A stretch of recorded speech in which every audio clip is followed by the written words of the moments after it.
आप सभी का स्वागत है मनीष सर क्लासेस में। प्रयास शासकीय आवासीय विद्यालय में यदि कक्षा 9वीं में प्रवेश हेतु आपने चयन परीक्षा की तैयारी कर रहे होंगे तो उनके लिए ये बहुत ही महत्वपूर्ण वीडियो होने वाली है।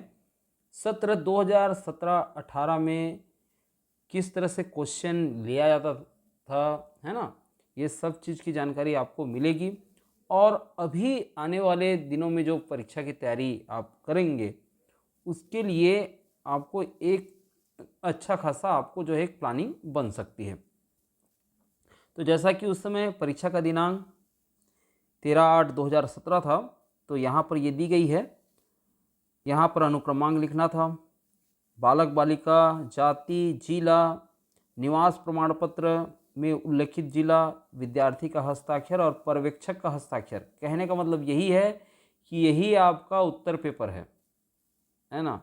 OMR सीट नहीं थी। अब यहाँ पर इस प्रश्न पत्र में 100 प्रश्न हैं, सबका अनिवार्य है हल करना और प्रत्येक प्रश्न पर 1 अंक अभी भी हैं। ऋणात्मक मूल्यांकन नहीं है, आज भी ऋणात्मक मूल्यांकन नहीं होते। फिर यहाँ पर 4 विकल्प दिए हैं, सही विकल्प चुन करके उत्तर पुस्तिका में जो दिए गए स्थान पर लिखना है। मतलब OMR सीट में जो गोल करना है इस प्रकार से वो नहीं है यहाँ। तो ये उस समय की थी, 2017 की बात थी ये। 1 से अधिक उत्तर लिखने या काट छाँट करने पर अंक नहीं दिया जाएगा, तो बड़ा समस्या हो सकती थी, है ना। अभी तो फिलहाल टेक्नोलॉजी ने इतना विकास कर लिया तो अब आसान है परीक्षार्थी के लिए भी और जो भी मूल्यांकन करता है उनके लिए भी। ठीक है, अब देखते हैं यहाँ पर क्वेश्चन। देखिए यहाँ पर उत्तर के लिए ये जगह दिया गया है, तो हम नहीं लिखेंगे, हम टिक लगा देंगे। ठीक है, प्रश्न है कि छन्ना कागज द्वारा छानने पर छन्ना कागज में बचे पदार्थ को कहते हैं। तो छन्ना कागज में यदि जो बचा हुआ पदार्थ है उसको क्या कहेंगे? छनित कहेंगे? नहीं, छनित तो जो छन्ना से होकर के गुजर गया। मटमैला पानी, पानी अभी भी है और ठोस पदार्थ उसमें रहती हैं, निलंबित ठोस पदार्थ। अवशेष कहेंगे उसको। क्या कहेंगे? अवशेष कहेंगे छन्ना कागज में बचे पदार्थ को। उपबंधी कंकाल किससे मिलकर बना होता है? मेखला से, पश्चपाद अस्थि से, अग्रपाद अस्थि से, सभी से। तो इसका सही उत्तर होगा सभी से। 100 प्रश्न है इसलिए ज़्यादा डिटेल नहीं कर रहे हैं। यदि जिसका डिटेल आपको वीडियो चाहिए, यदि आपको समझ में नहीं आ रहा है तो आप कमेंट हमें ज़रूर कीजिए, या तो कमेंट में उत्तर देने का प्रयास रहेगा या फिर उसके लिए अलग से वीडियो हम जारी कर देंगे। तो हम ज़्यादा डिटेल नहीं कर रहे हैं यहाँ। वर्मी कंपोस्ट में शामिल है, वर्मी कंपोस्ट में शामिल है जो तिलचट्टा, केचुआ या गोल कृमि। सही इसका उत्तर होगा केचुआ। केचुआ कार्बनिक पदार्थों को विकसित करते हैं, खाद बनाती है। उत्तल लेंस के द्वारा बने प्रतिबिंब की स्थिति बताइए जब वस्तु 2F में रखा हो। तो यहाँ पर जो ऑप्शन है 2F या F या F या 2F के बीच या F व C के बीच, तो क्या होगा कि जब वस्तु उत्तल लेंस पर 2F में रखी जाती है तो प्रतिबिंब वास्तविक तो बनता है लेकिन उल्टा बनता है और समान आकार का रहता है और 2F पर ही बनता है। तो यहाँ पर ऑप्शन हो जाएगा 2F। फिर अगला जो प्रश्न है, चुंबक का चुंबकत्व होता है, कहाँ पर होता है? ध्रुवों में सर्वाधिक होता है। जी हाँ, इसका ऑप्शन सही है। ठीक है, मध्य में कम, सभी और समान, नहीं। अब देखिए ध्रुवों में सर्वाधिक होगा तो मध्य में तो चलो कम होगा, लेकिन ज़्यादा सटीक आंसर यही है कि ध्रुवों में सबसे सर्वाधिक होता है। अ और ब दोनों सही हैं, तो ये भी हो सकता है ना। अ और ब दोनों सही हैं, हाँ ये ज़्यादा उचित लग रहा है। ठीक है, सी इसका सही उत्तर होगा। फिर आगे हम देखें, बैटरी के द्वारा निम्न में से कौन सी ऊर्जा विद्युत ऊर्जा में परिवर्तित होती है? तो बैटरी के द्वारा, और बैटरी में होती हैं रासायनिक पदार्थ, रासायनिक ऊर्जा होती है और रासायनिक प्रतिक्रिया के माध्यम से विद्युत ऊर्जा में परिवर्तित हो जाती है। तो यहाँ पर ब ऑप्शन हो जाएगा रासायनिक ऊर्जा। फिर जब एक सुचालक में विद्युत प्रवाह होता है तो चालक में निम्न का प्रवाह होगा। किसका प्रभाव होगा? इलेक्ट्रॉन का या प्रोटॉन का या न्यूट्रॉन का या उपरोक्त सभी। तो इसका सही उत्तर होगा इलेक्ट्रॉन का प्रभाव होगा। निम्न में से कौन मलेरिया का वाहक है? नर क्यूलेक्स या मादा क्यूलेक्स या नर एनाफिलिस या मादा एनाफिलिस। इसका सही उत्तर होगा मादा एनाफिलिस। निम्न में से किसमें स्वयं का प्रकाश है? पृथ्वी का तो नहीं है, चंद्रमा का भी नहीं है, तारा के स्वयं प्रकाश होते हैं, है ना। ये नाभिकीय संलयन के द्वारा स्वयं प्रकाश उत्पन्न करते हैं। फिर अगला जो है, निम्न में से किस चट्टान में जीवाश्म पाया जाता है? जीवाश्म पाया जाएगा किसमें? तो जीवाश्म तलछटी चट्टानों में पाया जाता है, क्योंकि ये चट्टानें अवसादों के जमा होने और जमने से बनती है। ठीक है, तो आग्नेय चट्टान या तलछटी चट्टान को अवसादी चट्टान भी कहते हैं, तो ब हो जाएगा इसका सही आंसर। ठीक है, फिर है मृदा अपवर्दन किससे होता है? मृदा अपवर्दन होता है चराई से। जी हाँ। वन रोपण से नहीं, वन की कटाई से। हाँ, ये सही है। तो अ व स दोनों सही हैं। हवा किसका प्रकार है?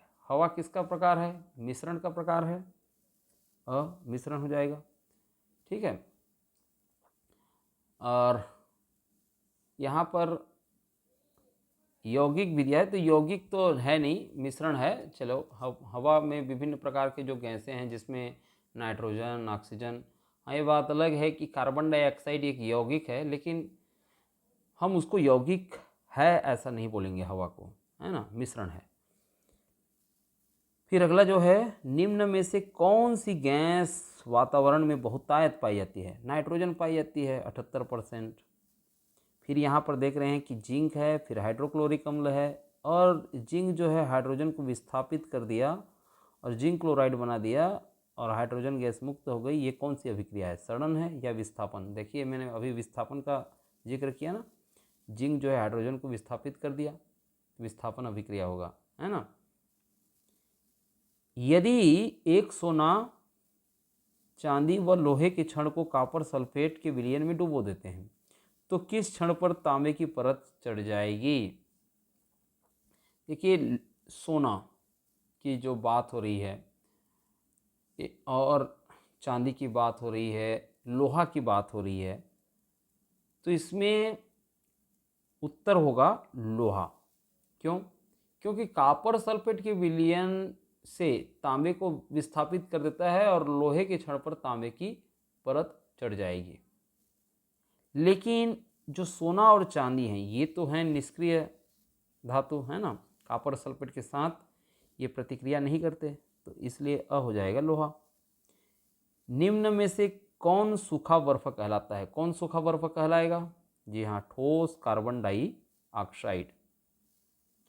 नेक्स्ट क्वेश्चन है, पौधे की कोशिका भित्ति किससे बनी होती है? किससे बनी होती है? जी हाँ, सेलुलोज से बनी होती है, जो कि एक प्रकार का कार्बोहाइड्रेट ही है। दाल कुल के पौधों की जड़ में पाया जाता है, जीवाणु पाया जाता है कि विषाणु पाया जाता है, या फिर कहें हम प्रोटोजोआ पाया जाता है या कवक? तो दाल कुल के पौधों की जड़ों में राइजोबियम जीवाणु पाया जाता है, तो अ ऑप्शन हो जाएगा जीवाणु, है ना, जो कि नाइट्रोजन स्थिरीकरण में मदद करता है। प्रकाश संश्लेषण का अंतिम उत्पाद है कार्बोहाइड्रेट, प्रोटीन, विटामिन या वसा? जी हाँ, अ कार्बोहाइड्रेट। ठीक, ग्लूकोज।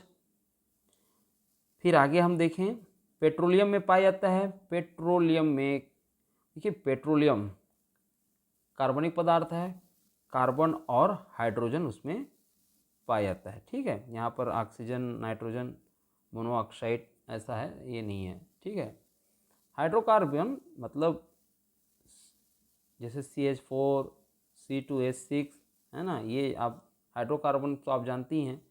तो पेट्रोलियम भी एक प्रकार का हाइड्रोकार्बन से बना होता है ना, इसलिए कार्बन और हाइड्रोजन, ये ऑप्शन सही है। निम्न में से कौन सा समाप्त होने वाला स्रोत है? कौन सा समाप्त होने वाला स्रोत है? नमक या हवा या फिर पानी या फिर सूर्य का प्रकाश? देखिए, यहाँ पर जो नमक की बात हो रही है, तो नमक एक खनिज संसाधन है जो कि सीमित है और समाप्त हो सकता है, तो इस ऑप्शन में नमक होगा। ये बात अलग है कि आप समुद्र के पानी से नमक बना सकते हैं, लेकिन फिर भी वो एक खनिज संसाधन में आएगा। बाकी तो हम देख रहे हैं हवा, पानी और सूर्य का प्रकाश, ये असीमित है ना। फिर आगे जो है वर्मी फॉर्म, अपेंडिक्स व अकल दाढ़, ये क्या है? ये हैं अवशेषी अंग। अवशेषी अंग मतलब जिनका शरीर में कोई स्पष्ट कार्य अभी पता नहीं चला है, नहीं है मान के चलिए, है ना, इसलिए ये अवशेषी है। सिनकोना का कौन सा भाग मलेरिया के लिए दवा के रूप में उपयोग होता है? सिनकोना की छाल से कुनैन प्राप्त होता है, ठीक है, जो कि मलेरिया की इलाज में उपयोग किया जाता है। तो इसका सही उत्तर हो जाएगा छाल। फिर अगला जो प्रश्न है, एड्स जीवाणु जनित रोग है या विषाणु जनित रोग है या प्रोटोजोआ जनित रोग है या कवक जनित रोग है? देखिए, एड्स जो है HIV नामक वायरस से के कारण से होता है, ह्यूमन इम्यूनो डिफिशियंसी वायरस। तो वायरस है, इसलिए वह हो जाएगा विषाणु जनित रोग। फिर अगला जो हमारा क्वेश्चन है यहाँ पर, निम्न में से कौन सा कीटनाशक कुछ देशों में प्रतिबंधित है? DDT, क्लोरोडन या डाइएल्ड्रिन या पैराथियन? तो इसका सही उत्तर है DDT। DDT एक कीटनाशक है, डाइक्लोरो डाइफेनाइल ट्राई क्लोरोएथेन, है ना। तो ये कई देशों में प्रतिबंधित है। क्यों? क्योंकि पर्यावरण और मानव स्वास्थ्य के लिए हानिकारक है। अगला प्रश्न है, जंग लगना है। जंग लगना अपचयन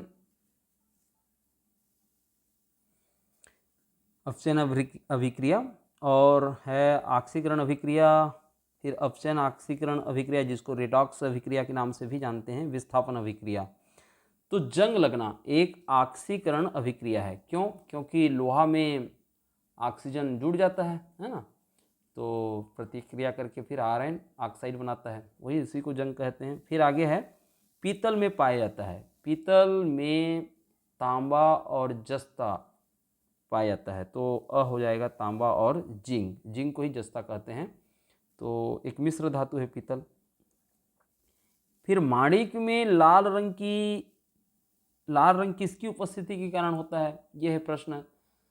तो माणिक में लाल रंग क्रोमियम ऑक्साइड के कारण होता है, क्रोमियम ऑक्साइड, ऑप्शन। लेक्लांसी सेल को किस नाम से जाना जाता है ना? तो लेक्लांसी सेल को सूखा सेल के नाम से जाना जाता है, शुष्क सेल। फिर है अगला प्रश्न, प्रश्न 30, कि यदि एक दंड चुंबक के 4 भाग कर दिए गए और फिर उन्हें क्विक फिक्स से जोड़ दिया जाए तो वह किस प्रकार काम करेगा?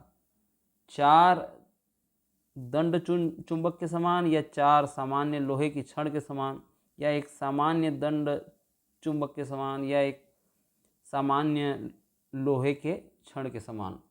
देखिए, 4 भागों में काट दिया गया और प्रत्येक भाग एक छोटा चुंबक तो बन जाता है।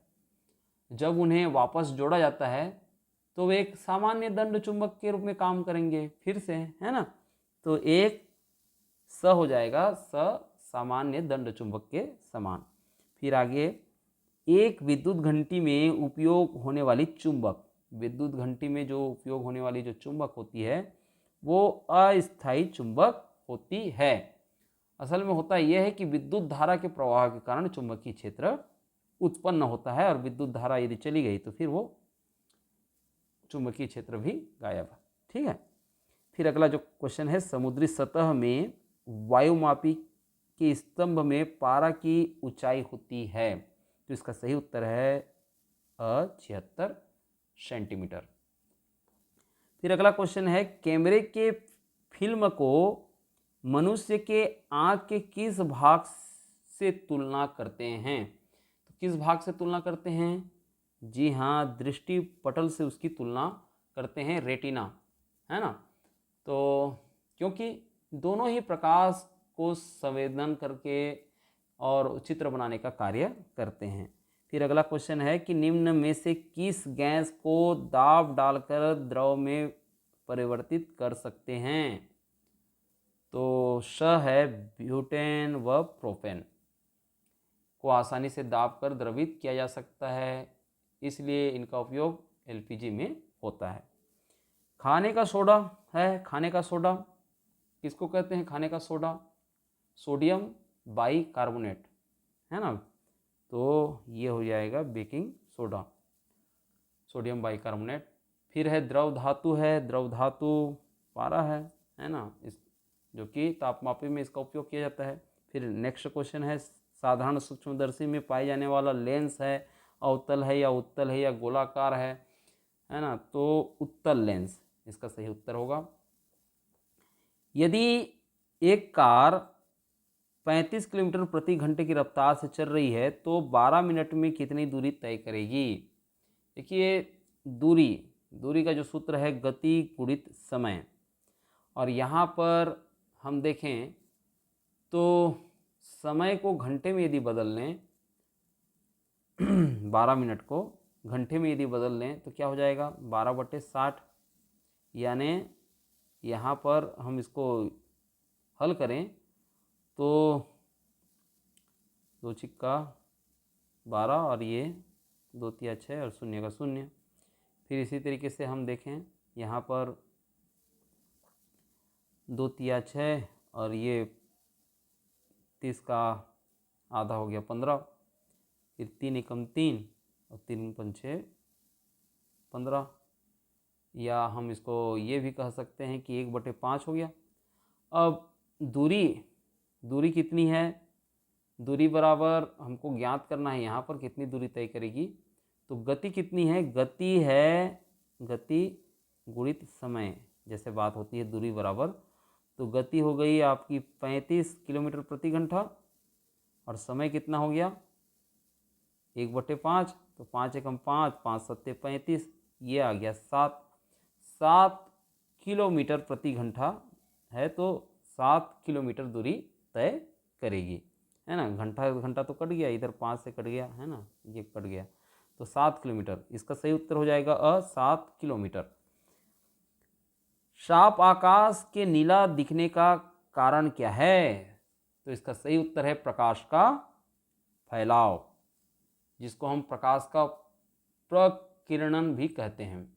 वायुमंडल के कण नीले रंग को अन्य रंगों की तुलना में ज़्यादा अधिक प्रकीर्णित करती हैं, इसलिए। फिर अगला क्वेश्चन है निम्न में कौन सा रासायनिक परिवर्तन नहीं है? कौन सा रासायनिक परिवर्तन नहीं है? यहाँ पर सूती कपड़े को सुखाना, इसमें कोई भी रासायनिक परिवर्तन नहीं है, भौतिक परिवर्तन होगा। देखिए रासायनिक परिवर्तन में पदार्थ का रासायनिक संगठन नहीं बदलता, इसलिए अन्य जो जितने भी विकल्प हैं वो रासायनिक परिवर्तन में आएंगे, लेकिन सूती कपड़े का सूखना एक भौतिक परिवर्तन है। आगे जो प्रश्न है वो गणित से है। वह छोटी से छोटी संख्या ज्ञात कीजिए जिससे 1352 को गुणा करने पर गुणनफल पूर्ण घन बन जाए। और जैसा कि यहाँ पर इसका गुणनखंड अभाज्य गुणनखंड निकालें तो आपको पता चलेगा कि 2 × 2 × 2 × 13 × 13 होता है। यहाँ पर 2 का तो जोड़ा बन गया, हाँ सॉरी तिगड़ी बन गया, त्रिक बन गया, लेकिन 13 का जो है त्रिक नहीं बन रहा है, एक 13 की और आवश्यकता थी, तो 13 का यदि गुणा कर दिया जाए तो गुणनफल पूर्ण घन बन जाएगा, है ना। एक और 13 की आवश्यकता थी जो कि नहीं है, इसलिए स ऑप्शन हो जाएगा 13। फिर आगे जो प्रश्न है, एक बालकों की टोली ने 256 आम खरीदे और आपस में बांट लिए। यदि प्रत्येक को उतने ही आम मिले जितने की टोली में बालक थे तो बालकों की संख्या बताइए। तो इसका भी करना क्या है, इसका वर्गमूल ज्ञात करना है, ठीक है, इसका वर्गमूल ज्ञात करना है। और यहाँ पर हम देख रहे हैं कि वर्गमूल जैसे ही ज्ञात करते हैं 256 का तो आ जाता है उत्तर 16। अगला क्वेश्चन है, यहाँ पर निम्नलिखित में से कौन सा असत्य है? कौन सा असत्य है? आप देख रहे हैं यहाँ पर है द असत्य है, बाकी तो सत्य है ना। ऊपर में 65 है, इधर नीचे में 65, ठीक है। ऋण 4 है तो उसको जो उल्टा कर दिया, 16 ऊपर चला गया, 25 नीचे आ गया, ये ठीक है। सभी ब भी ठीक है। यहाँ पर ऋण 15 है, यहाँ पर ये 15 है, इसलिए द इस क्या हो जाएगा, आप ध्यान से देखें तो पता चलेगा कि द असत्य है। फिर अगला जैसा कि क्वेश्चन है 44 नंबर का, x वर्ग धन y वर्ग कोष्टक में, दूसरे कोष्टक में 3x ऋण 5y का मान ज्ञात कीजिए। जब इसका आप मान ज्ञात करेंगे तो पता चलेगा कि द इसका उत्तर आ रहा है, ठीक है। अब इसको करके देख सकते हैं। यदि आपको इससे संबंधित गणित चाहिए तो आप हमें कमेंट जरूर कीजिए। फिर अगला जैसा क्वेश्चन है, 2x का घात 4 ऋण 6x का घात 3 धन 4x का वर्ग को 2x वर्ग से भाग देकर मान बताइए। तो यहाँ पर इसका जो उत्तर हो जाएगा वो हो जाएगा द ऑप्शन x वर्ग ऋण 3x धन 2। इसका भी आपको यदि समझना है, इसका गणित चाहिए तो आप ज़रूर हमें कमेंट करें ताकि उसको हम बता सकें एक दूसरे वीडियो में। फिर अगला है कि एक ही वृत्त में लघु वृत्तखंड एवं संगत दीर्घ वृत्तखंड में बने कोणों का योग होता है, तो कितना होगा। देखिए इसका उत्तर हो जाएगा 180 अंश। एक ही वृत्त में लघु वृत्तखंड और संगत दीर्घ वृत्तखंड में बने कोणों का योग 180 अंश होता है। अगला जो क्वेश्चन है कि एक कक्षा में 11 छात्रों का भार किलोग्राम में निम्न प्रकार से है, यहाँ पर दिया गया है आंकड़ा, तो इनकी माध्यिका ज्ञात करो। तो माध्यिका ज्ञात करने के लिए सबसे पहले आंकड़ों के क्रम को व्यवस्थित करना पड़ेगा, और जो मध्यमान है, मध्यमान जैसा कि मध्यमान आएगा आपको इस व्यवस्थित करेंगे तो 30 आएगा, तो यहाँ पर मध्यमान 30 होगा, 30 किलोग्राम इसका फिर सही उत्तर होगा। वैसे ही एक थैले में 6 सफ़ेद 11 लाल और 7 नीला रंग की गेंद हैं, तो उस थैले में से एक सफ़ेद गेंद निकालने की प्रायिकता ज्ञात कीजिए। क्या होगी प्रायिकता, ये प्रायिकता हो जाएगी, देखिए सबको आप जोड़ोगे तो कुल गेंद जो हो जाएगा 24, और 24 गेंद ये रहेगा। और यहाँ पर आप देख रहे हैं कि सफ़ेद गेंद निकालने की प्रायिकता पूछ रहा है, तो 24 में 6 ही गेंद है। अब इसको हम देखें तो 6 कम 6, 6 चौक 24, यानी 1/4 आ गया, तो इसका सही उत्तर हो जाएगा ब ऑप्शन 1/4। फिर अगला प्रश्न है, x वर्ग धन 5x त्रिघात बराबर, और यहाँ पर हम देखें तो किसको उभयनिष्ठ निकाला गया है, तो बचा है 1 धन 5x, जी हाँ x वर्ग को निकाला गया है, तो यहाँ पर ब हो जाएगा x वर्ग। फिर अगला क्वेश्चन है 50 नंबर का कि 6x बराबर 28 का वर्ग ऋण 22 का वर्ग में x का मान ज्ञात कीजिए। अब यहाँ पर जैसा कि सर्वसमीका 3 का प्रयोग होगा, और 28 धन 22 हो जाएगा, और 28 ऋण 22, 28 धन 22 क्या हो जाएगा 50 है ना, 28 धन 22 का 50, और 28 ऋण 22 का हो जाएगा आपका 6, तो दोनों का गुणा करेंगे तो ये हो जाएगा आपका उत्तर 50 आ जाएगा, 50 छिक्का है ना। तो यहाँ पर देखिए 6x है बराबर 6x, तो ये 6 भी इधर जाएगा तो इधर आकर के भाग हो जाएगा, ये कट जाएगा 6, उत्तर आ जाएगा 50, ठीक है। यदि इसको डिटेल में आपको चाहिए वीडियो तो आप मुझे बताएं, तो इसको और थोड़ा आसान ढंग से, सरलीकरण ढंग से सर्वसमीका 3 के उपयोग से इसको बता दिया जाएगा।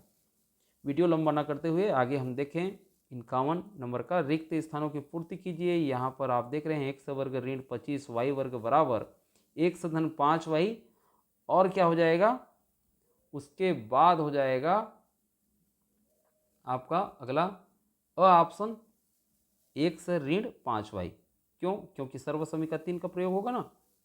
सर्वसमीका 3 क्या चीज़ है, सर्वसमीका 1 क्या चीज़ है, 2 क्या है, इससे संबंधित वीडियो हमने अपलोड कर दिया है, चाहे हमारे चैनल में आप जाकर चेक कर सकते हैं। यदि आपको नहीं पता है तो आप कमेंट कीजिए, हम आपको कमेंट से उत्तर उसका दे देंगे।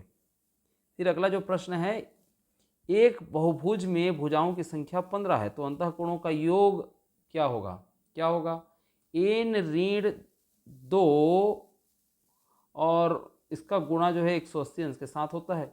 एन क्या है, भुजाओं की संख्या है, तो 15 ऋण 2 यानी 13 के साथ 180 को जब गुणा करेंगे तो उत्तर आएगा, तो आएगा उस हिसाब से 2340 अंश, ये उत्तर आ जाएगा। तो द ऑप्शन इसका सही होगा। किसी समांतर चतुर्भुज की संलग्न भुजाओं की लंबाई क्रमशः 8 सेंटीमीटर व 6 सेंटीमीटर है, तो उसका परिमाप होगा, क्या होगा उसका परिमाप। देखिए समांतर चतुर्भुज की बात हो रही है, मतलब क्या है, समांतर चतुर्भुज मतलब आयत की बात हो रही है। क्यों, क्योंकि लंबाई और चौड़ाई का मान अलग अलग है। तो 8 और 6 को जोड़ेंगे, 8 और 6 को, तो आ जाएगा आपका 14। 14 का गुणा आप 2 के साथ कर देंगे। क्यों, क्योंकि 2 गुणित लंबाई धन चौड़ाई होती है आयत की परिमाप या समांतर चतुर्भुज की परिमाप। तो यहाँ पर उत्तर हम देखें तो 2 गुणित 14 यानी 28 सेंटीमीटर उत्तर आ जाएगा। ठीक है, नेक्स्ट क्वेश्चन है, 2 अंकीय संख्या के दोनों अंकों की योग 12 है ना, और अंकों को उलटने से प्राप्त नवीन संख्या मूल संख्या से 18 अधिक हो जाती है, तो मूल संख्या ज्ञात कीजिए। तो इसका सही उत्तर, पहले देखिए इसको, आप थोड़ा लंबा लगेगा वीडियो है ना, इसको बता दिया जाएगा। अभी फ़िलहाल इसका हम उत्तर में हम देखें तो स आ जाएगा 57। यदि आपको इसका डिटेल वीडियो चाहिए तो आप हमें ज़रूर बताएं। इसी प्रकार से हम देखें आगे जो प्रश्न है, अनुराधा ने किसी संस्था में 5% वार्षिक चक्रवृद्धि ब्याज की दर से 8,000 रुपये जमा किए गए, 3 वर्षों के बाद उनको मिलने वाला मिश्र धन ज्ञात कीजिए। इस पर भी हम ज़्यादा डिटेल नहीं जाएंगे। यदि फिर भी यहाँ पर भी कहा जा रहा है कि आपको कमेंट करना है, इस प्रकार से जो भी गणित तो हम नहीं बता रहे हैं, वीडियो लंबा ना हो जाए इस कारण से। तो अ ऑप्शन हो जाएगा 92 और 61, मतलब 9,261 रुपया इसका मिश्र धन। कैसा हुआ, ये सारा चीज़ आपकी कमेंट मिलने के बाद हम उत्तर देंगे।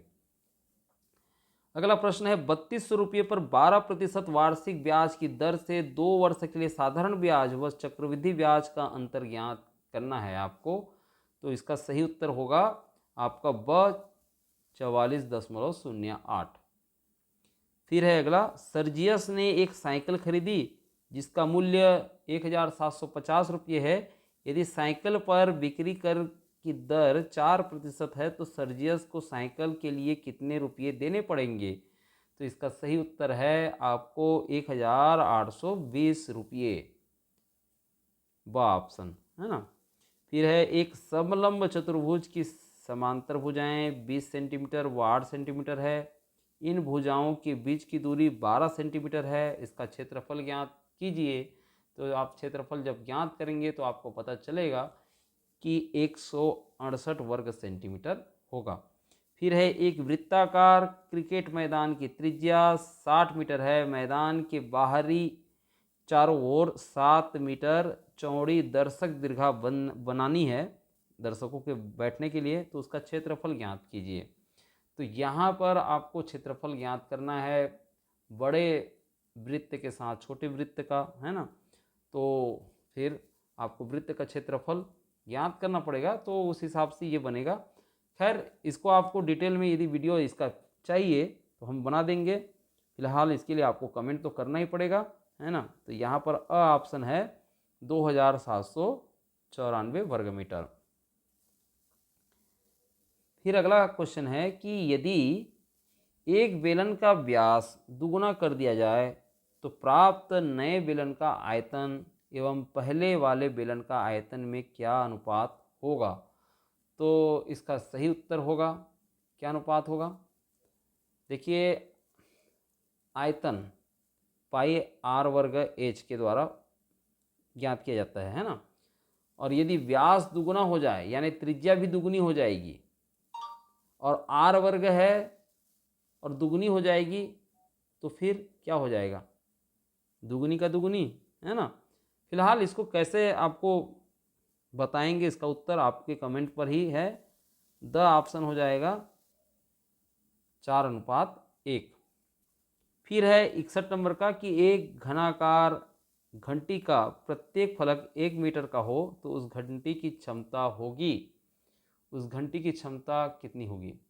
तो आयतन में हम देखें 1 मीटर की बात हो रही है और यहाँ पर इसका सही उत्तर हो जाएगा 1000 लीटर। ठीक है। अब नेक्स्ट क्वेश्चन है कि एक 450 मीटर लंबी रेलगाड़ी एक खंभे को 22 सही 1/2 सेकंड में पार करती है तो उस रेलगाड़ी की गति किलोमीटर प्रति घंटे में क्या होगी। तो यहाँ पर इसका सही उत्तर हो जाएगा 72 किलोमीटर प्रति घंटा। 15 और 25 का महत्तम समापवर्तक 5 है तो उसका लघुत्तम समापवर्तक क्या होगा। देखिए 15 और 25 को आपस में गुणा करोगे, वही संबंध जो है लघुत्तम समापवर्तक और महत्तम समापवर्तक के बीच में होती है, तो फिर उत्तर मिल जाएगा 75 का, है ना। तो 75 होगा लघुत्तम समापवर्तक। खैर इसको आप यदि चाहें तो इसका भी हम बना सकते हैं, आप प्रश्न कमेंट करेंगे तो फिर उसका उत्तर मिल जाएगा। एक प्राकृतिक संख्या जिसका एक ही गुणज है क्या है, एक है। ठीक है। फिर आगे हम देखें, एक बस 40 किलोमीटर प्रति घंटा की रफ्तार से टी घंटे चलती है तो बस द्वारा तय की गई दूरी है। तो दूरी बराबर गति गुणित समय होता है ना। तो गति कितनी है 40 किलोमीटर और समय जो है टी है तो 40 टी होगा, सा ऑप्शन 40 टी किलोमीटर। फिर नेक्स्ट है क्वेश्चन, वह कौन सी संख्या है जिसे 3 का घात ऋण 9 से गुणा करने पर गुणनफल 3 प्राप्त होगा। तो यहाँ पर 3 का घात ऋण 9 है, यदि 3 का घात 10 के साथ यदि गुणा कर दिया जाए तो ऋण 9 उसमें घट जाएगा, है ना। धन 10 में ऋण 9 यानी 3 का घात 1 आएगा यानी 3 प्राप्त होगा। तो द ऑप्शन हो जाएगा 3 का घात 10। अगला क्वेश्चन है यहाँ पर, यदि 4.5 मीटर एक समान छड़ का वजन 17.1 किलोग्राम है तो 12 मीटर लंबे इसी प्रकार की छड़ का वजन होगा। तो यहाँ पर इसका उत्तर हो जाएगा आपका, इसका उत्तर हो जाएगा 45.6 किलोग्राम। ठीक है। यहाँ पर 68 प्रश्न 68 का उत्तर होगा मतलब यहाँ पर जिस प्रकार से प्रश्न है 0.47 गुणित 5.3 गुणित 0.06 का गुणनफल होगा। तो इसका उत्तर हो जाएगा आपका 0.14946, ये उत्तर हो जाएगा ब ऑप्शन। ठीक है। फिर अगला क्वेश्चन है कि यदि एक वर्ग का प्रत्येक विकर्ण 14 सेंटीमीटर लंबा है तो उस वर्ग का क्षेत्रफल होगा, क्या हो जाएगा उसका क्षेत्रफल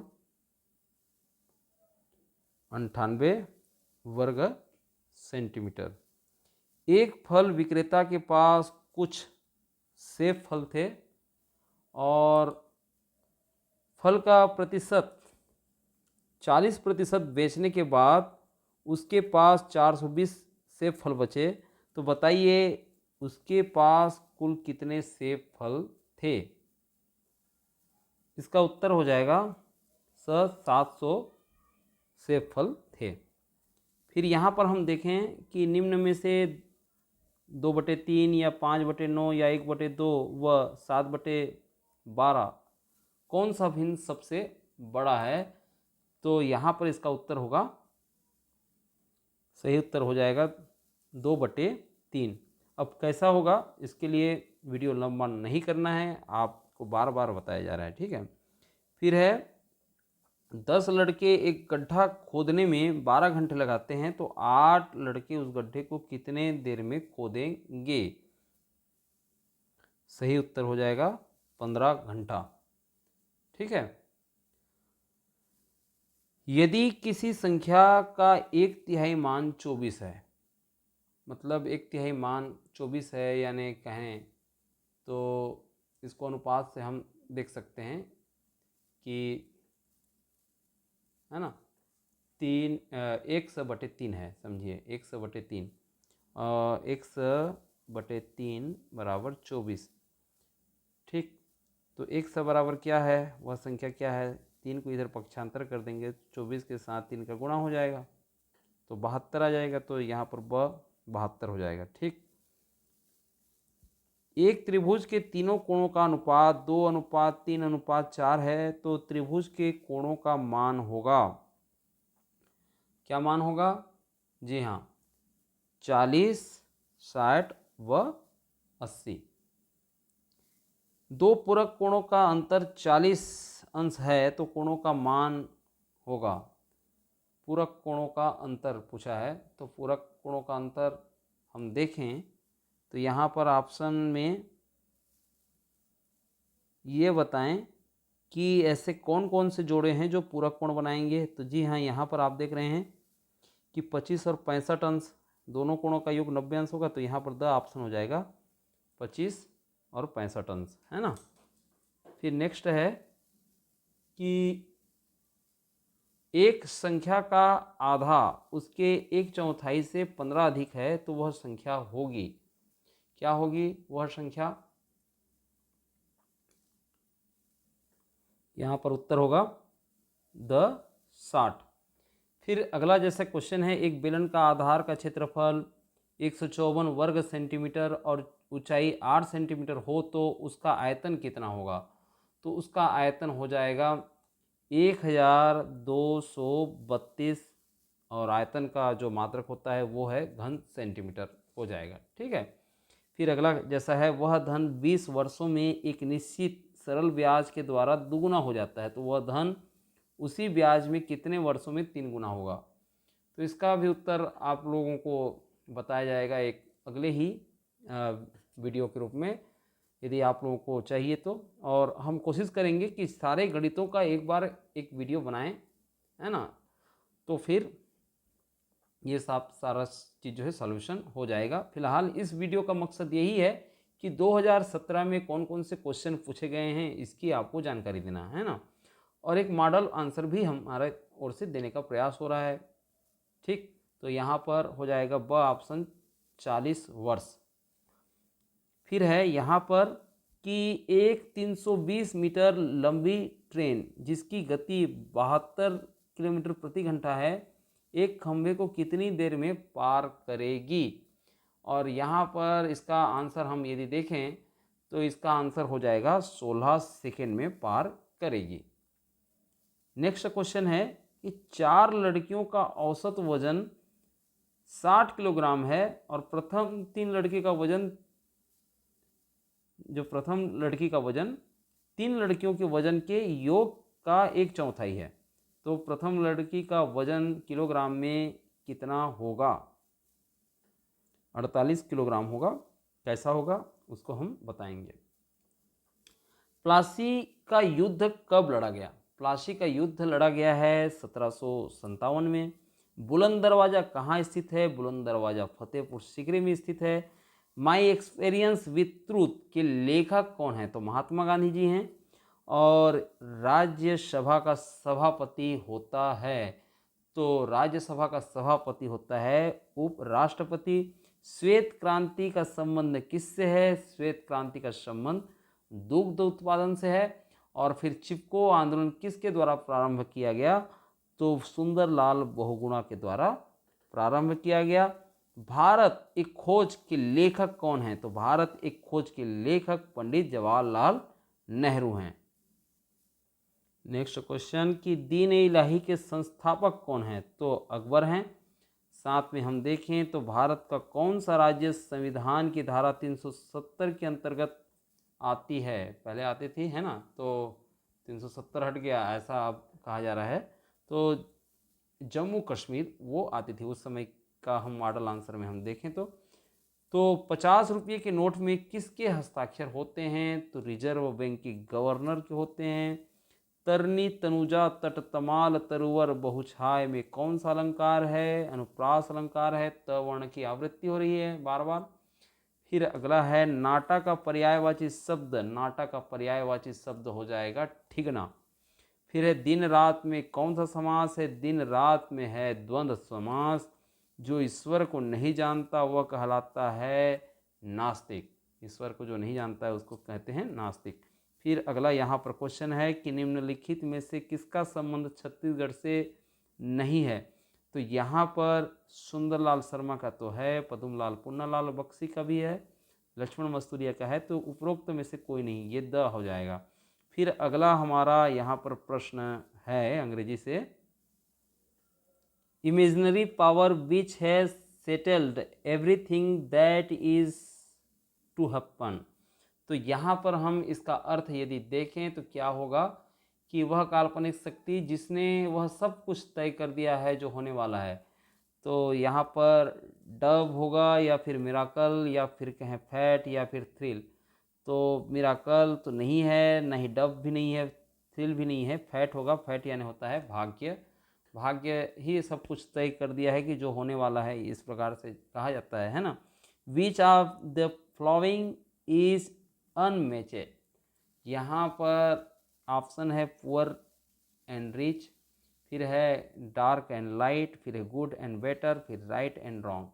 तो यहाँ पर गुड एंड बेटर ये अनमैच है, बाकी तो सब इंटोनिम्स है। तो यहाँ पर सी हो जाएगा good better. A man who can stitch cloth is painter और टेलर या फार्मर या ब्लैक स्मिथ। तो इसका सही उत्तर क्या होगा? इसका सही उत्तर होगा टेलर। ऐसा कौन है जो कपड़ों की सिलाई करता है ना? A tailor is a person who sews, repairs or alters clothing professionally. A colorful printed material containing pictures and information about something. Brochure, dormitory, tempting, motto. Right answer क्या होगा? Brochure. A. A brochure is a small booklet containing information and advertising, है ना। Next question है, last question है, in which of the flowing option word are arranged in alphabetical order. Alphabetical order के अनुसार यहाँ पर हम देखें तो सबसे पहले तो कार आएगा, है ना, उससे कार, फिर कैट आएगा, फिर हम देखें कोल आएगा, फिर कॉफ़ी आएगा। तो ये बी ऑप्शन होगा। तो थैंक यू वेरी मच। हम लोगों ने बहुत जल्दी इस मॉडल आंसर को देने का प्रयास किया है। गणित यदि हम हल करते तो ये एक लंबा वीडियो बन सकता था। तो डोंट वरी, हम बहुत जल्दी ही गणित के लिए एक और भी वीडियो लेकर के आएंगे, यदि आपने कमेंट किया तो। ठीक है, ओके, थैंक यू। वीडियो पसंद आया तो आप लोग लाइक कीजिए और चैनल को सब्सक्राइब कर लीजिए। Thank you.